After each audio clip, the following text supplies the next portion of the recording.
Hello, everyone. Welcome to Feels Out Loud, brought to you by Becoming Together Therapy and Wellness. This is your host, Becky McNattin, along with host Tara Martini. We're glad to have you listening as we live and share stories of mental health. Good morning, Tara. Good morning, my love.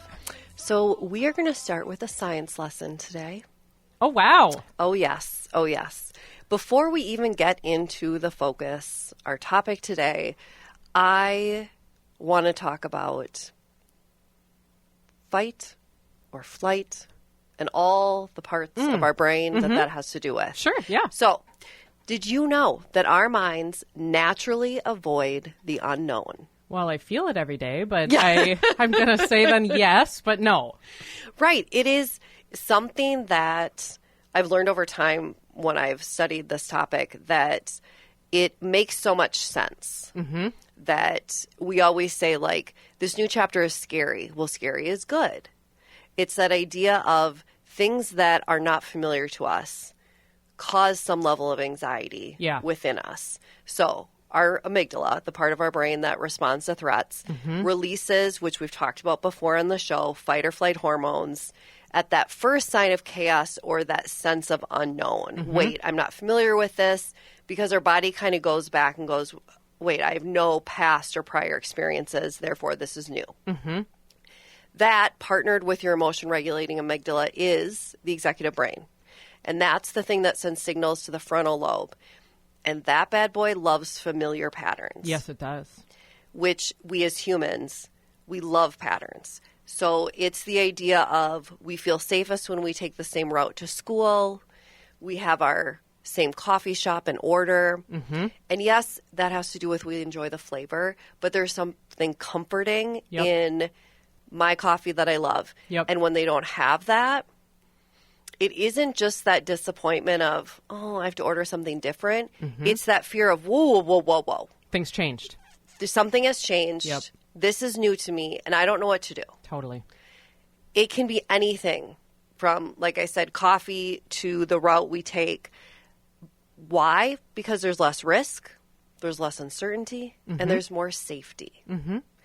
And you don't have to necessarily think physical or mental safety. It could just be comfort, right? And switch out the word from safety to comfort.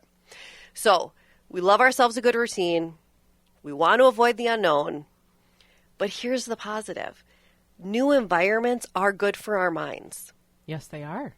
They're so expansive. We talk about that all the time in terms of curiosity. Yes, yes.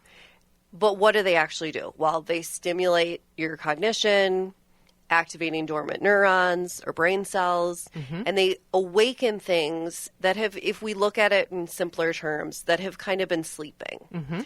So as these neurons fire up, and we've talked about this before, there's the new pathways that are formed.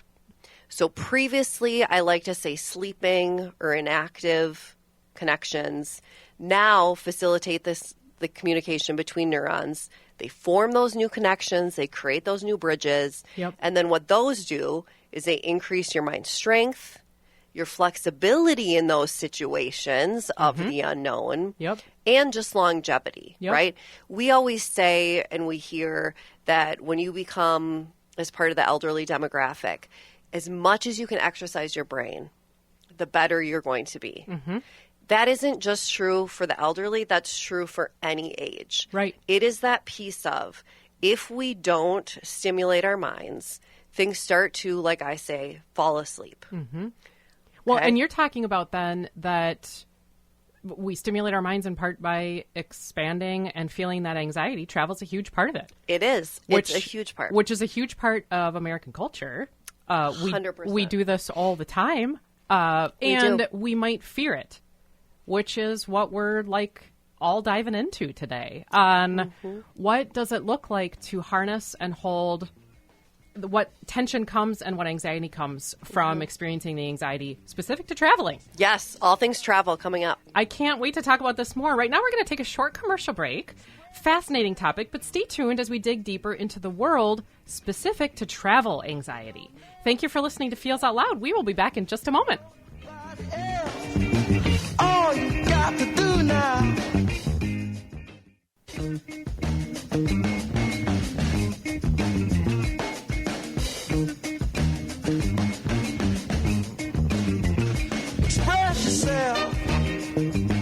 Welcome back to Feels Out Loud, brought to you by Becoming Together Therapy and Wellness. I am Becky McNattin, along with Tara Martini. Let's get right back into our discussion on anxiety around travel. Let's do this. So as we mentioned in the last segment, we know that our brains are scared of the unknown, but we also know that the unknown is good for our brains. Yes. And one of the things that helps strengthen our brain is the concept of travel and exposing ourselves to the unknown. Mm-hmm. So, Becky, I want to know, what emotions do you experience as you plan a trip? So you and your family are going to go somewhere. Yeah. Well, I would say it's a whole spectrum. I tend to be one who gets more anxious when I travel. And so this whole topic resonates a lot with me because I find myself maybe trying to rationalize even out of doing it. Like, it's kind of hard this time of year, and this doesn't have to be even far away travel. This can be like something that is a drive. So I would say, though, I get excited. Okay. And I kind of story tell myself about what this will be like. But I also tend to catastrophize. No. And think about all the things that might happen. I try really hard to see the things that work for me, maybe also don't work for me. So that helps. That scenarioizing helps me think about how do I plan or how to prepare for that thing. For sure. So I do use it as a tool, but I would say the whole spectrum. Well, and it's one of those where, like you just mentioned, you will play out scenarios in your head, and you at first glance would be like, well, that's anxiety. But that's also, you're using it as a coping tool in that, okay, I'm going to play out these scenarios, but then in addition to it, the healing part, I'm going to go, okay, if we're in that situation, then what will we do? And so that you're equipped then for those scenarios, whether it means you needed some form of special currency or a special ticket for that part of the trip. So it's helping you better prepare. So to me, I kind of experience the same thing when planning a trip. I'm very excited, but it's almost like a game of, here's your puzzle. Now make sure you have every piece, because once you're there, it can't be like, well, I'm going to swing on home and grab whatever. Sure. So it's just making sure all those pieces of the puzzle. Total preparation. Yes. And like you mentioned last segment, our culture is huge on travel. So 71% of U.S. adults who make travel arrangements say the process is at least somewhat stressful for them. Totally believe that. Yes, and I do too, because it's that idea of anything, and it's a natural, healthy thing to be a little anxious about the unknown. Yeah. So it makes sense to me that 71% of people have some form of anxiety over a part of the trip. Well, what's the most stressful part of traveling? I found it interesting that 58% of adults say it's not the actual flying, because flying was the second, but rather it's the airport processes, like security, check-in, all of those things. Lines, navigating, where to go. Yes, I completely agree with that. I do, and I think of, you and I both love to travel, I would say. And so several times a year we're in airports, and I would say it is, and one thing we'll talk about later is that lack of control, right? We are moms.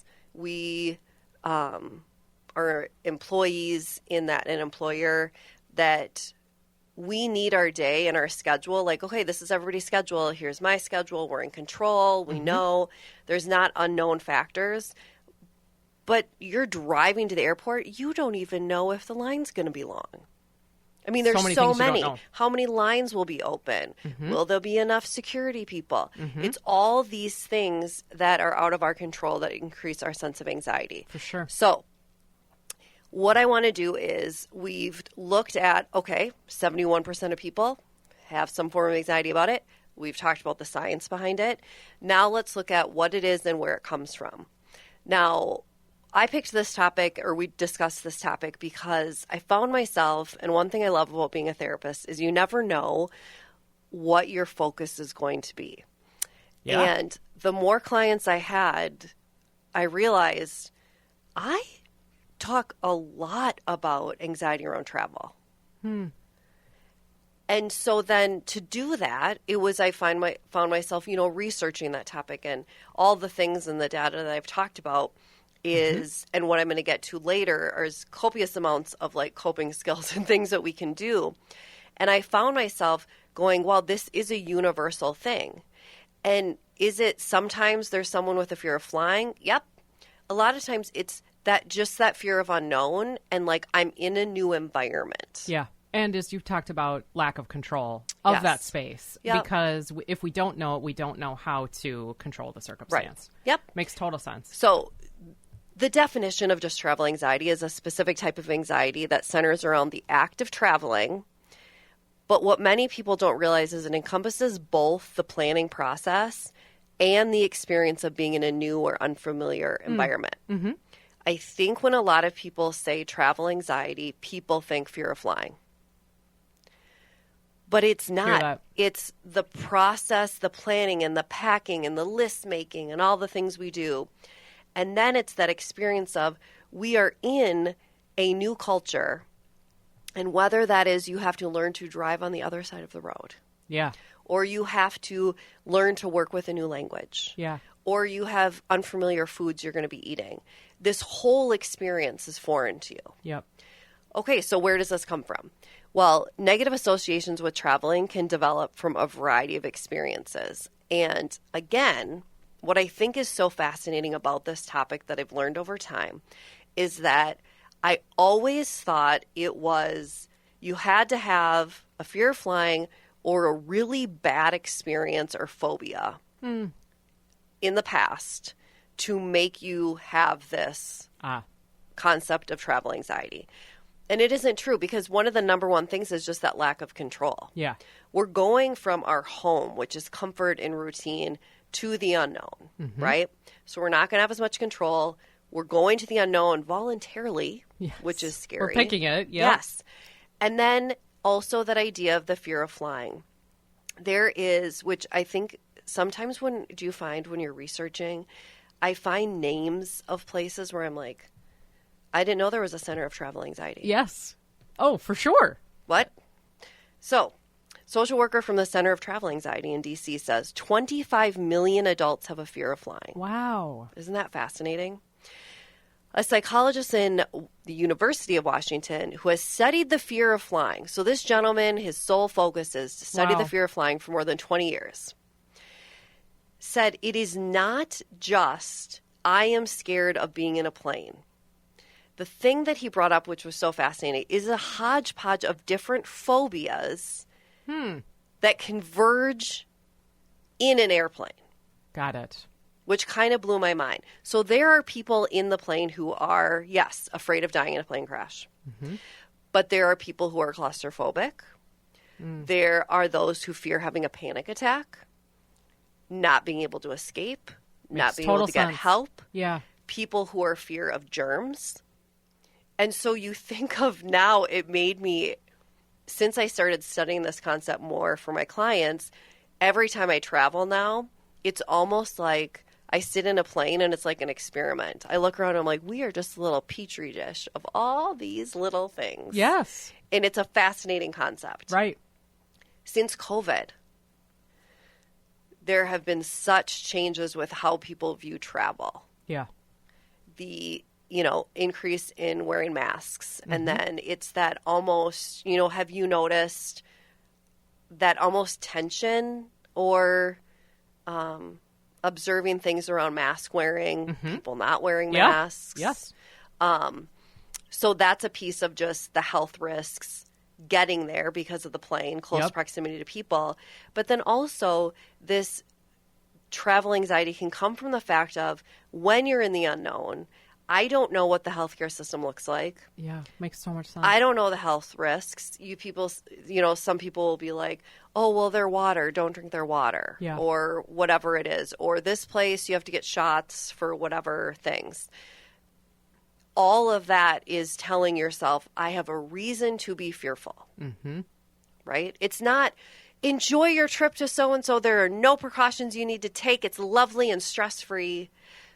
before you even get on that plane, your body is being told and your mind are being told, you better start worrying. Mm-hmm. You better start being fearful. Mm-hmm. The simple act of, and I think you brought up a good point earlier when you said, this doesn't have to be on a plane. This could be just a trip. Maybe you're going with your kids to a hockey game that's an hour away and you've never been to that town before. Yes. This does not have to be a big, massive trip. Yes. It's any type of unfamiliar destination that you have been to. Because then there's that level of separation anxiety. Well said. I don't want to leave the comfort of my own home. Yeah. And the routine that comes from that. Yes. The patterning, as we mentioned. Yep. We've been on vacation together. No matter how much fun you have on a trip, there is that beautiful sense of, I'm home, in my bed, with my blanket. I get to see our dogs, that type of thing. Right. And so it's just, and again, it goes back to we love ourselves a routine.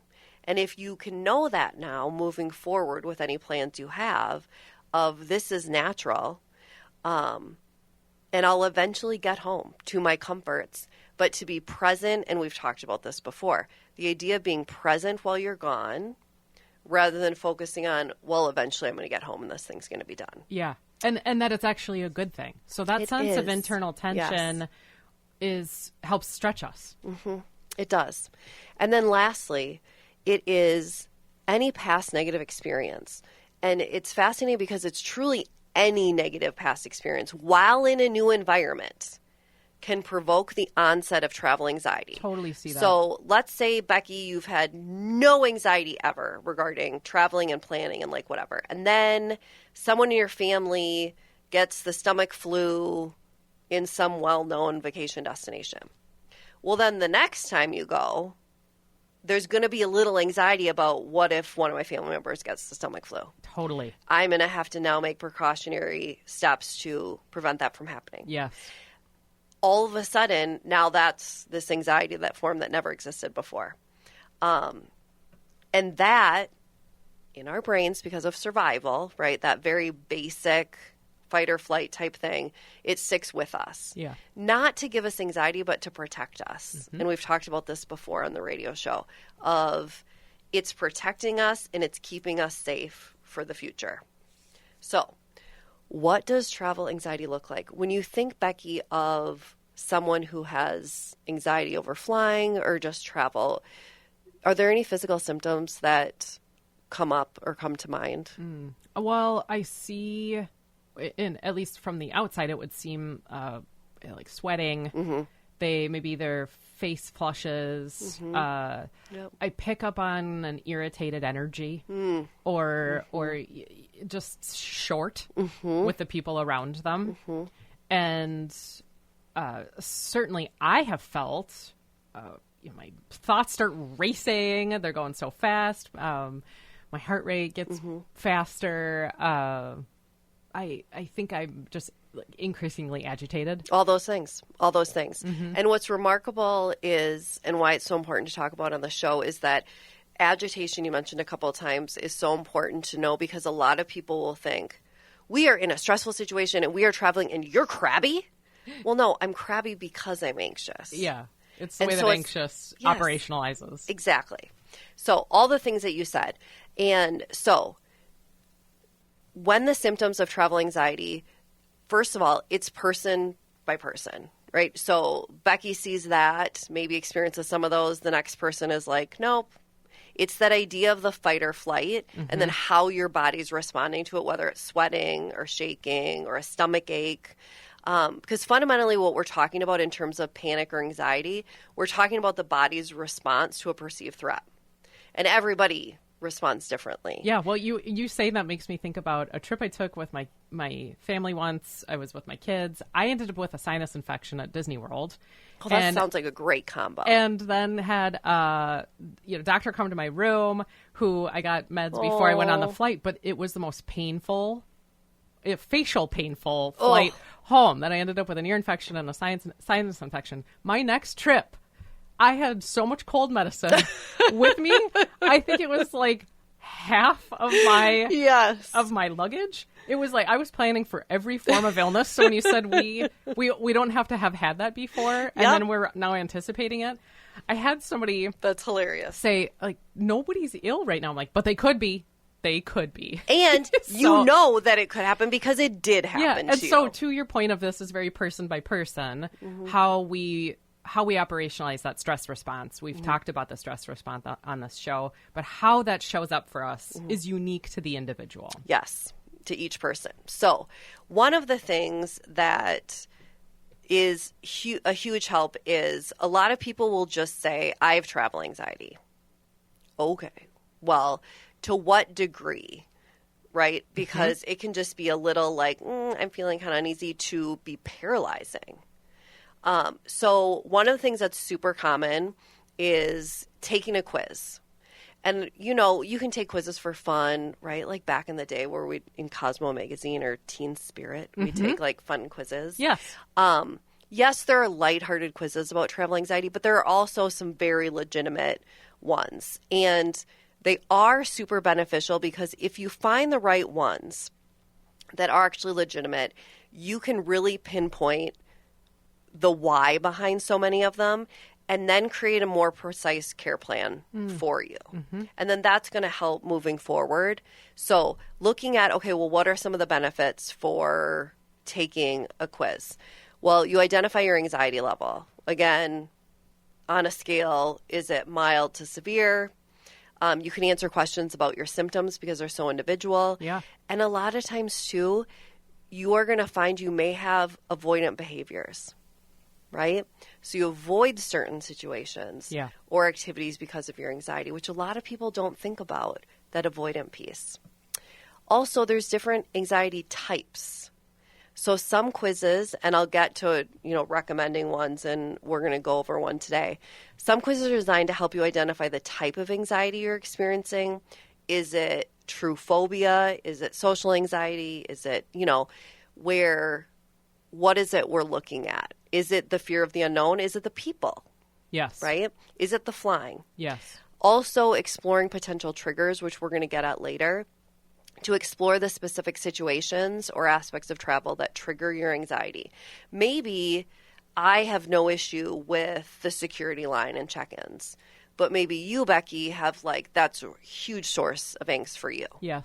And so it's really narrowing down at what parts, and then your therapist can help you with these specific things, because then you're going to take that and it's going to guide you toward your coping strategies. I love that you can work on. So the one that I took is one of the most widely used ones. It's from the American Psychiatric Association. It's a standard clinical test. It's 10 questions. This one is specifically about flying anxiety. Okay. But it gets to all the things we said. Severity level, what are the triggers, things like that. So as Becky can see, we're not going to go through and actually take it, but I just kind of want to discuss each of the things. Yeah. To show a good quiz will cover each of the facets of this. So for example, number one, and it's lovely because it's multiple choice and you can choose as many as you would like for all the questions. But the first one is, what is it about flying that actually scares you? I love that question. Yeah. Helps really get at, as you were just saying, the more specificity. Yes, because it can be, if the plane is a beautiful place to people watch and also observe human behavior, and you will see, a couple who they're just grasping each other's hands for takeoff, but then they're just honky-dory the rest of the time. Yes. And then they get nervous again for landing. And so it's very specific parts. Mm-hmm. I was on a flight once where the turbulence was so awful that people were screaming and crying. And to me, it just didn't bother me half as much as my friend that I was flying with. And she was crying and she looks at me and she's like, "What is wrong with you? Why are you not freaking out?" Yeah. Because to me, yes, it was stressful, but it just didn't produce the same level. Yeah. So it was a perfect example of we're alike in so many ways, but when it came to, what gives us anxiety, that was not one of my triggers. Right. Well, and you bring up such a good point that if, as you mentioned earlier, if someone is more anxious about claustrophobia, they may be in a space looking around and saying, I'm stuck in this spot. Yep. Or this spot is confining to me, where someone else may not be anxious about that thing. Right. And that's the thing that's key too, is studying this area has really made me realize what the plane can represent to certain people. The claustrophobia one is a great example in that, I'm not claustrophobic at all. Think if you were, the bathrooms. You can barely fit one human in them. Right. Or if what makes you anxious, what about flying actually scares you? The stimuli of all of these conversations. Yes. If there's more of a social aspect to this, how many people and how many noises are going on, that part is activating for someone. Oh, absolutely. It makes so much sense to me to help. We know how to help ourselves if we know what the issue is. Mm-hmm. For sure. One of the little facts that I found fascinating while researching is that you can be born with this fear of flying, which I thought was interesting. Wow. But it also can be, we talked about before, is if you have an experience, right, a negative experience. But also what stood out to me is it can also be learned from watching other people experience.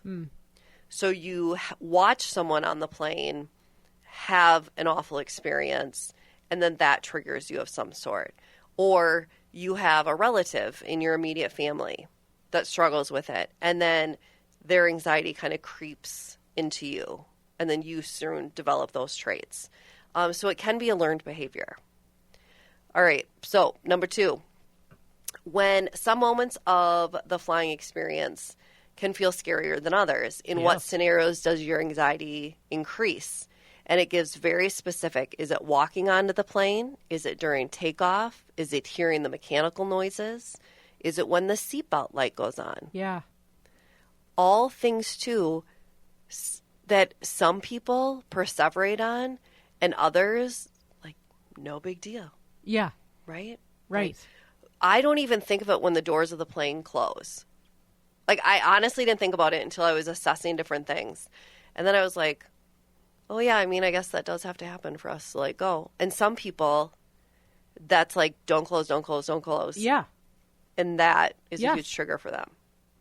So it's super eye-opening on narrowing in and honing in. Yep.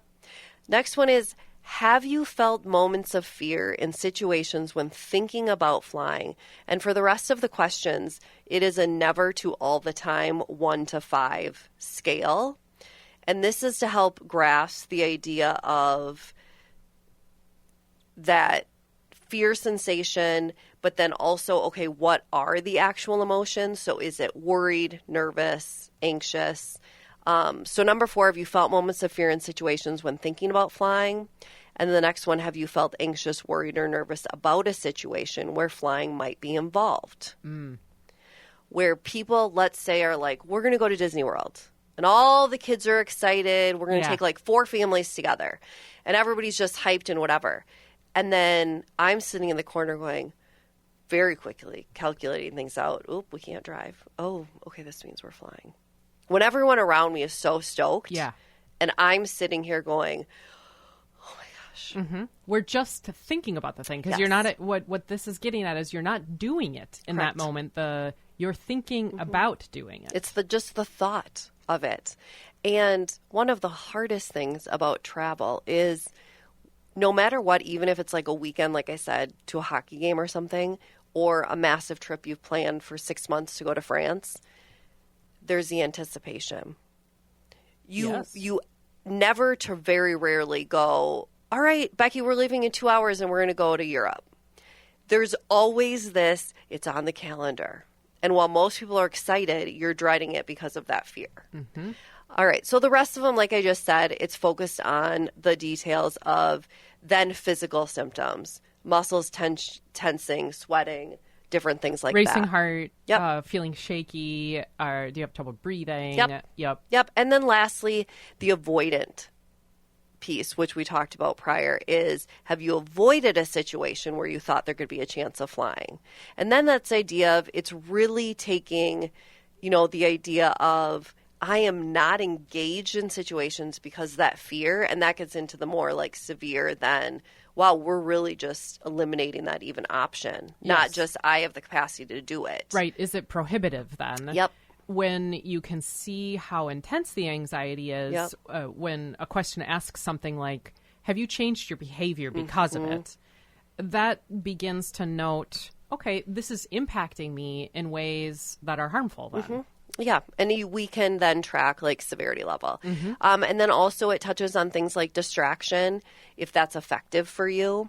And then lastly, have you needed help to cope with this through the means of like alcohol, medication, therapy, to also gauge like, okay, what's the severity level? Do you have to self-medicate in order to How intense fly? is this? Yeah. Yes. So though that is the standard clinical quiz, I can't emphasize enough the importance of like taking something like that to like discover, even just on your own. If you have no other use than just self-discovery and figuring that out, I think it's a great way For sure. to learn more, because my favorite part of working with clients is exploring ways to combat travel anxiety. How to cope. Yes, how to cope. And now, you can make fun of some of these strategies because I've just made them up, and I've also made up names for them because I like to be a little You're creative. creative. Right? But I want to make sure I touch on, because I don't want to run out of time, I want to touch on the ones that clients have found the most useful and that I found the most useful for myself. Okay. First is always just identify your stressors and triggers. Just like if you didn't take the quiz, what are the parts that are most stressful? So it's the security line. Okay. Well, then what can I do to alleviate that anxiety around it? Because if I don't change my patterns of behavior, that anxiety will still exist. So it is, and I know it sounds like a simple solution, but it is, okay, to do that, I am going to get there earlier. I may have to wait, I might have to wake up earlier, but if I can avoid those longer lines, I know that that's going to help me. Yeah. So adapt your schedule to that. One of the things that we will do, I know in a future episode we're talking about different modalities, and some of those modalities use visualization and creating a safe place.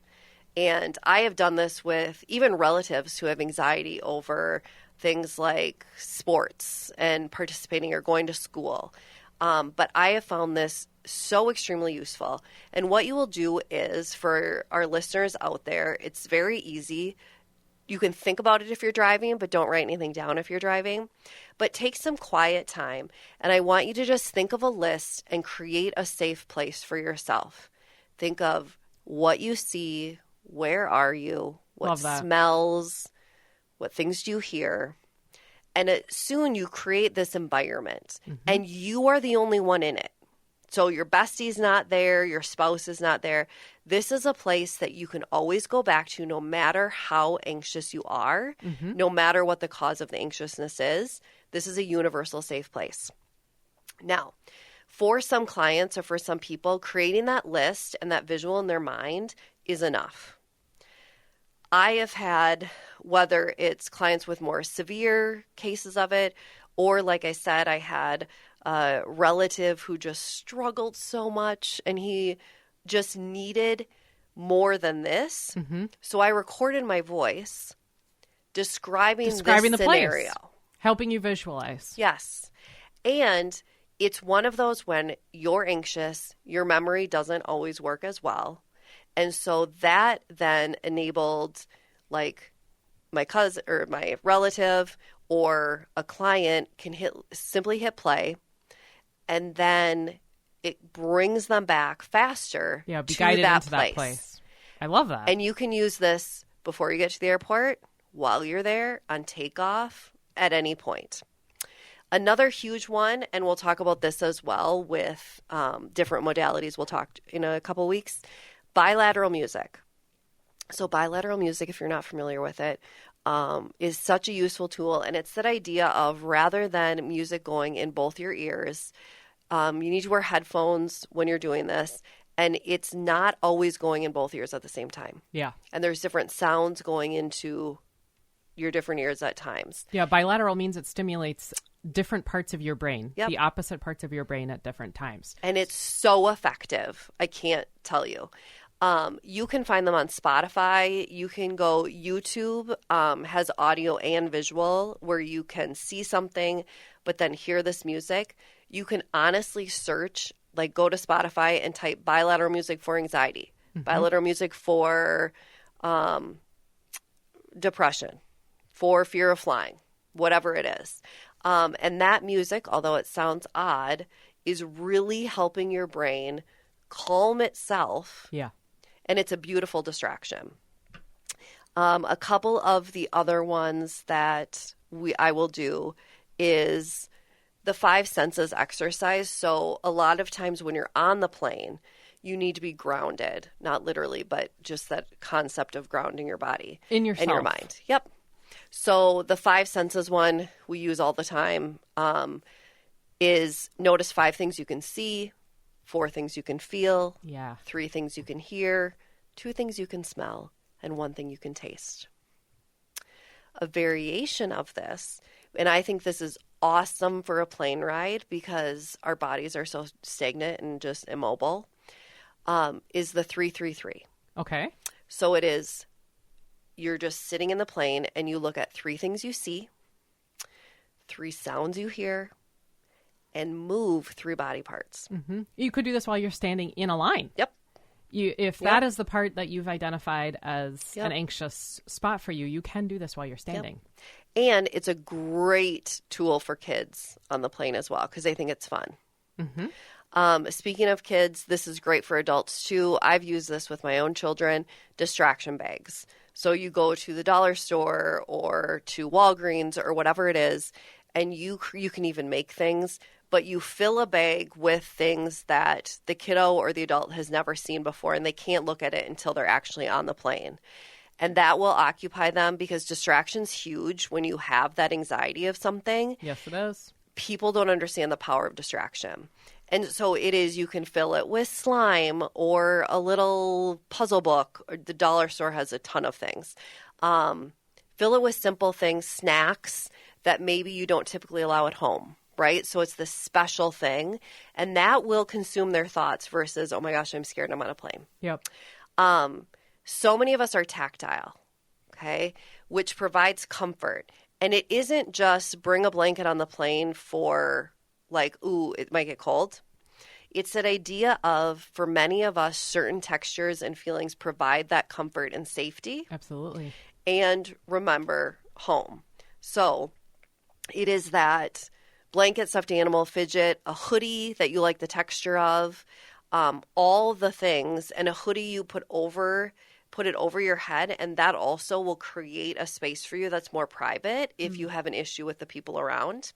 Well, and what a great idea that if it comes from a spot of your home and separation anxiety is part of your anxiety, that leaving that safe space or that habitual space, if it's something from there, you are carrying that with you. Yep. You are literally taking that space with you.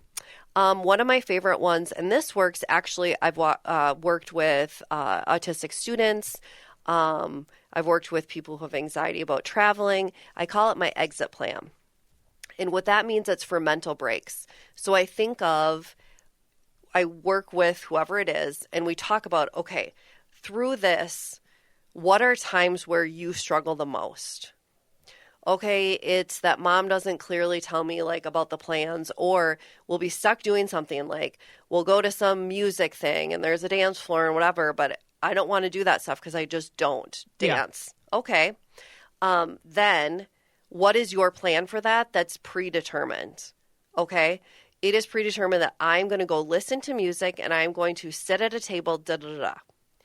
And you create that plan ahead of time rather than creating a conflict while you're there in the moment. I totally love that because it's communicative. You and I talk about connection ahead of time. Yep. It's us empowering ourselves before the thing has happened. Yep. So many things are happening there in an exit plan and thinking ahead. Yep. So much to think about here. Yes. We're headed to a commercial break right now, but when we come back, we're going to talk through listener questions about coping with that and making less anxiousness around travel, coping through it. We will be right back. You gotta find your people, then you'll find yourself.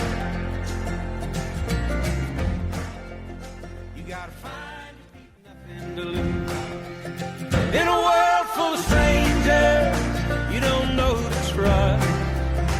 All you see is danger. We are back again with Feels Out Loud, and this is the part of the show where we talk through questions from you all, our listeners. If you have a question related to mental wellness, sharing feelings, or our topics for each week that you would like us to process through, please visit our website at becomingtogethermn.com and find the Feels Out Loud page to submit a question directly, or you can definitely email us at contact@becomingtogethermn.com. We really do want to hear from you all and what you're wondering about.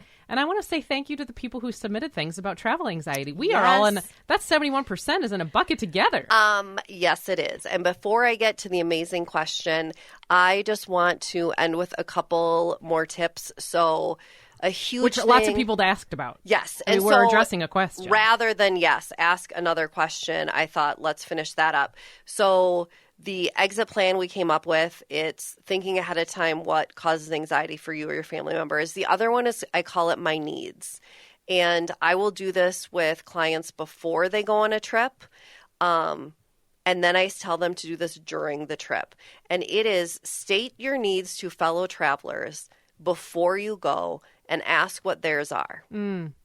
So you create an open dialogue about, here are my anxieties specifically. Mm-hmm. I really struggle at the airport. Mm-hmm. I'm going to be a little short. I typically will, whatever. And so that you are openly communicating with that person about what you need in that moment. When I am short, here's what I need you to do. Mm-hmm.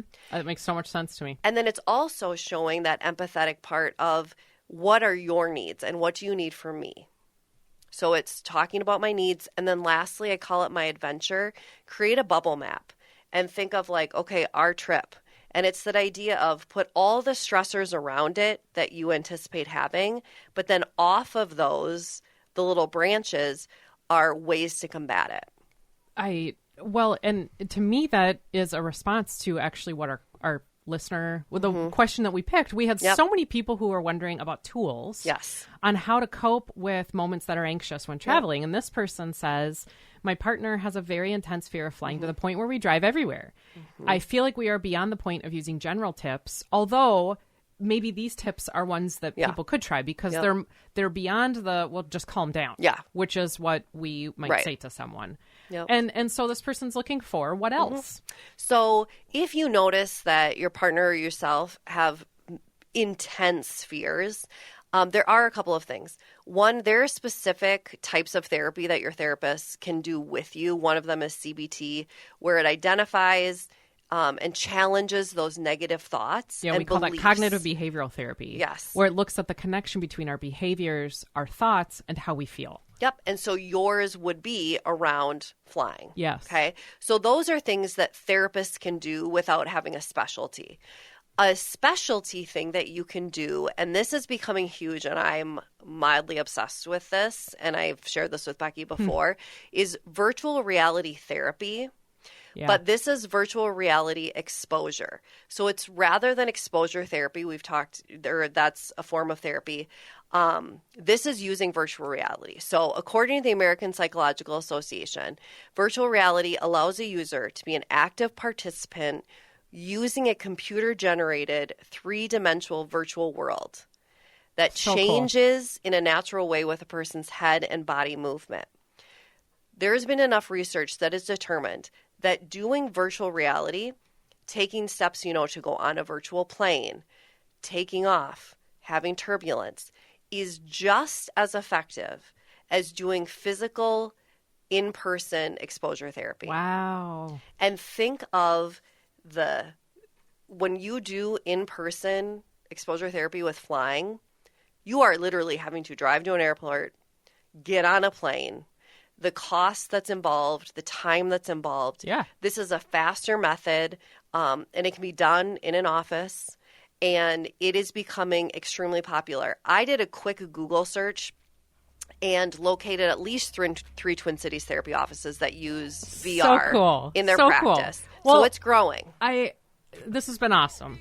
We're at the end of our show already today, but thank you for listening this morning. And join us next week as we talk through imposter syndrome and ways to cope with that. In the week ahead, be kind to yourself. Remember that connection fosters wellness, and your voice is one the world around you needs to hear. Share yourselves, friends. Some will, some won't. I wanna feel just a little, just a little.